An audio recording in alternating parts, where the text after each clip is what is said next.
Good morning, my yoga loves. I believe we're on day 9. I think that makes it Wednesday? I don't know.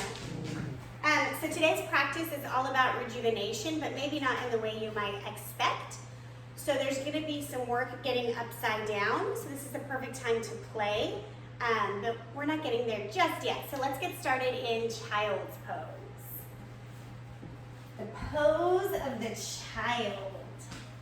I love practices that get us upside down because it changes our perspective.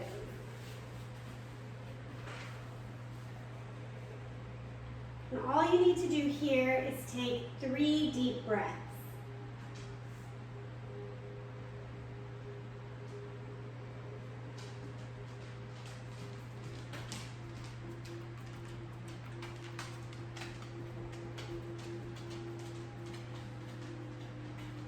One more round of breath.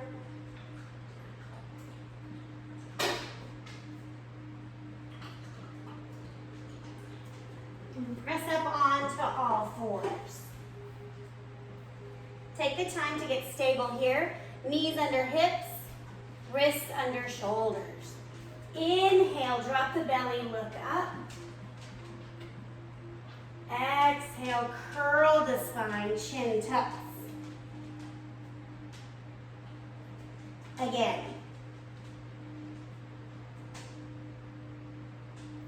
And cat. Last time cow. And last time cat. Come back to neutral. We're going to come into downward facing dog. If only Jefferson could be on command, I could have him show you. Tuck your toes, lift your tailbone. Pedal out through the legs, right? Every practice we begin with this process of gentle opening.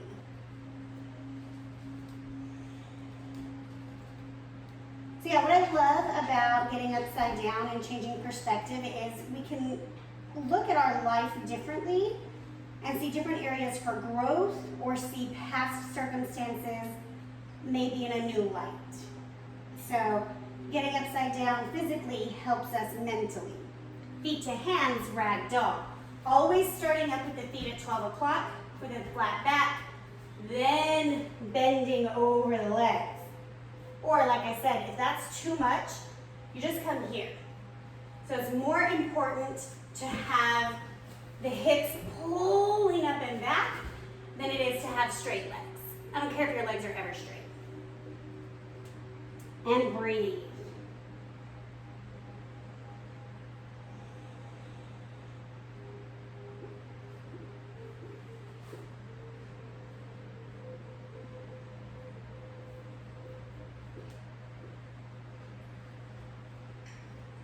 Rise all the way up to standing. Arms come overhead. Lower belly pulls up and in. Shoulders soft.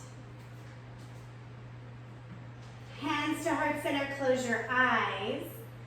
Pick an area in your body or in your life where you want to have a rejuvenated perspective. Maybe it's even the concept of how much time you have to make your yoga happen. Maybe it's a rejuvenated perspective on someone who annoys you, right? Anything that comes to mind. Inhale, lift up, look up. Exhale, fold. Inhale, halfway lift. Pause here. Make sure the weight of the body is more in the balls of the feet than the heels. And then high push up.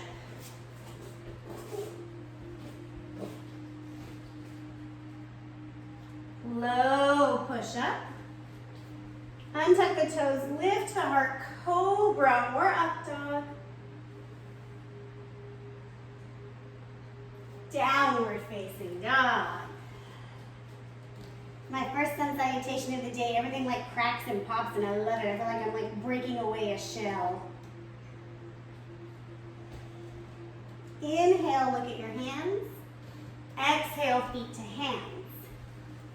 Inhale, halfway lift. Exhale, fold. Inhale, rise up to standing arms, come overhead. Exhale, fold back down. Inhale, halfway lift. Exhale, high push-up. Low push-up. Upward facing dog or cobra. Big inhale here. Downward facing dog. Exhale.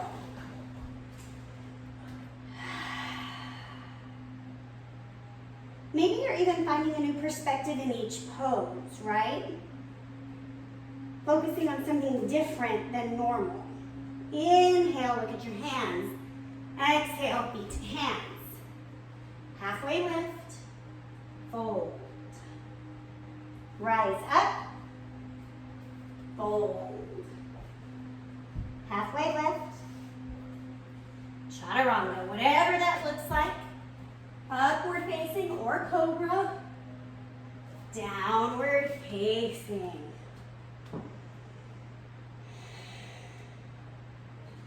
Okay, so today we're gonna play with headstand. So don't get scared. If even being on the ground is not for you, from a chair, I want you to practice the arms. So you're gonna interlace the fingers and then pop open the hands. Keep the elbows squeezing in, lift up. Maybe you can squeeze so much and lift enough that your hands come behind your neck. If this is enough, stay here. Keep practicing the squeezing. Once you're here, if you want more, start to kind of twist side to side.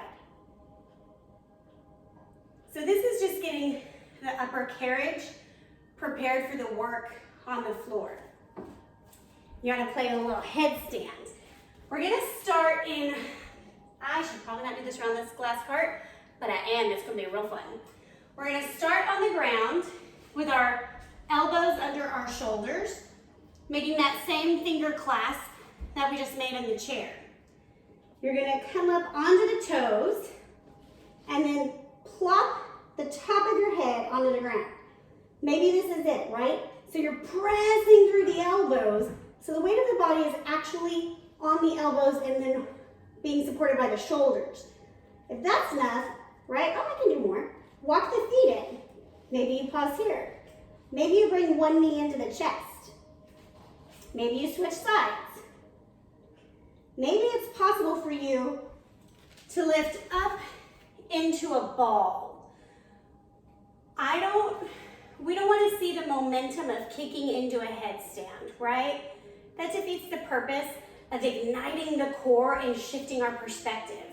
I equate kicking into a headstand as like what I do when I'm really anxious and I send out emails like 1 or 2 or 3 right to back to back to back to back and they have misspellings and shit's not right and I'm just doing it to say it's done and it's not actually good.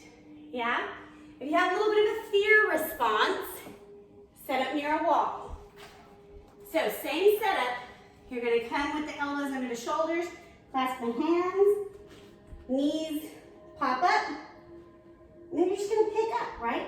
Little baby lifts. This is it. This is the work. Maybe you try both at the same time. Well, that was not the same time. Right? So just play with it. You've got about three minutes to play and explore. Ask yourself if your neck is hurting. If it is hurting, I want you to press your elbows deeper into the ground. Long term, you should be able to pick your head up, right? In this variation. There's other variations where only your head would be on the ground, but in this variation. So play with that for a few more minutes. If you're still super terrified, we can try a tripod where the hands are on the ground. So same thing. We're gonna come with our hands under our shoulders, hop up onto the toes, and you're just gonna bend knees to elbows, and then drop your head. If you're super scared, right? Then you pick up the toes. Then you lift. Yes? Then we straighten. Woo. Come back down the way you came up. Yeah, so that's another variation to play with. All right, guys, so you have a few more minutes, play with it here. If you're like checked out, this is not what you signed up for, let's come into assisted shoulder stand. We did this a couple weeks ago, so blocks, pillows, helpful. I probably should have told you that at the beginning of practice. Grab them now. Have them every time, please. Okay, coming onto your back. Booty close to the wall or a couch, somewhere to give you some lift. So if getting here is plenty, you can stay here. If you want more, you can put the block under the sacrum. If this is enough, cool. Or you can take legs up the wall. But where we're heading is a little bit more intense. So, neck is long, knees are bent to help lift the hips up over the shoulders. You saw elbows naturally tucked. You can stay here. This is your assisted shoulder stand. Same reverse flow as a headstand, or you can lift up and away.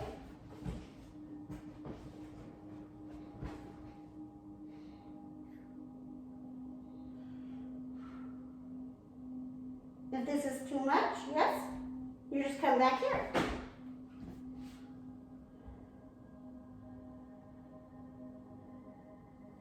And again, if all of that is too much, you're still here, right? It's about the act of getting the hips over the shoulders. And any variation you can, changing your perspective and your blood flow. You've got about 2 more breaths.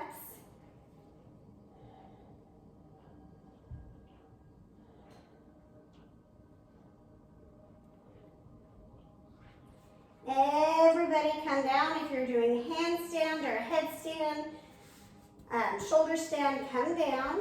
Everybody just meeting on their backs. I'm going to scoot away from the wall. If you were using the wall and it's in the way, you do the same. All right. On our backs here with some space. Knees bend to 90 degrees. Take your left knee, cross it over your right, and drop both knees towards the right. A block is allowed, right? Give yourself a little grace. And then working the left shoulder blade, left elbow onto the ground.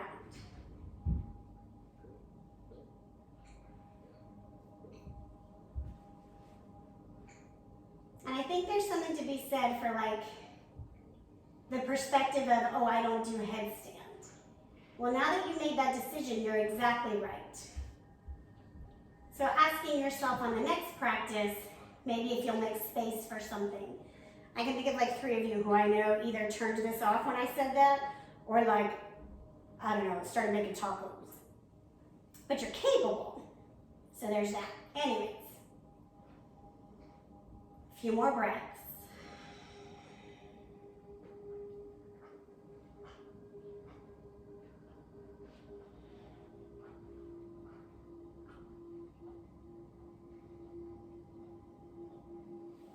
Come back to the center, uncross the knees, pause at your 90, right leg over left, twist. I'm gonna have to scoot out.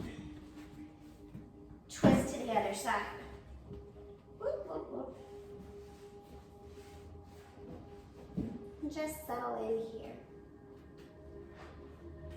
Allowing a gentle opening from the chest across the, essentially it starts at the bicep, across the chest and down into the low back,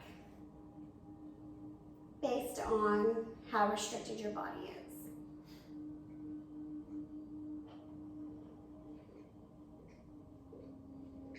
And just breathe here.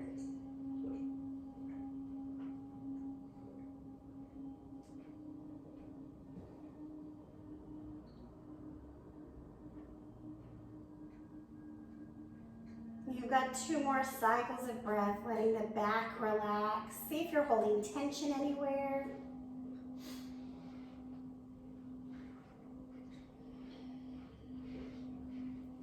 Come back to the center. Supta Baddha Konasana, soles of the feet together, knees wide, one hand on the heart, one hand on the belly, let the eyes float closed. All I want you to do here is to recall the intention you set a mere 15 minutes ago. And maybe make a plan. What's one change you can make to change your perspective? It doesn't have to be big and grand. Even if it's just, I will take 3 breaths before I respond.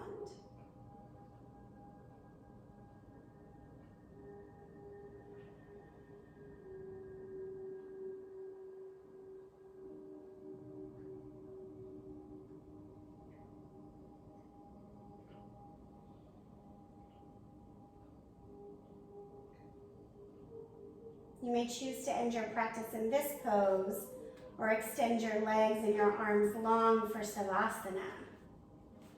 As always, I will notify you when it's time to come out of your rest. This is not the time to think.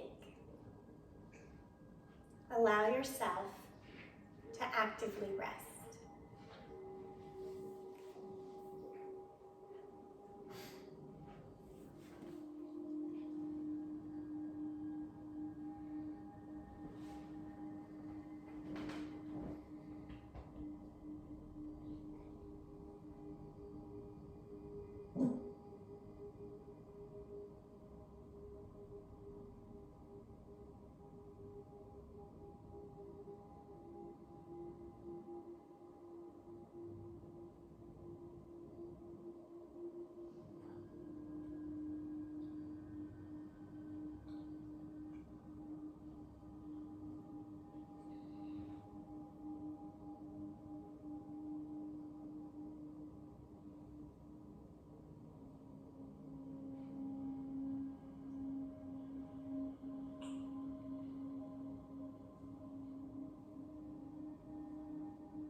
Take a big inhale, coming back into your body. And sigh it out. Letting go of any behavior patterns that no longer serve you. Rolling to a fetal position on either side, letting a wave of rejuvenation wash over you. Become aware. Does that wave have a scent, a weight? Does it make your body tingle with awareness?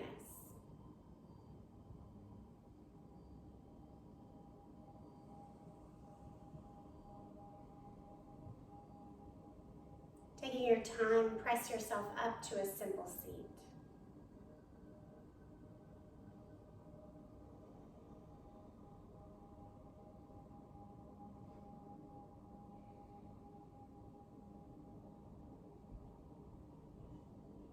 Bringing your hands to heart center, the place in me that evaluates my life with a new perspective, acknowledges the place in you that does the same.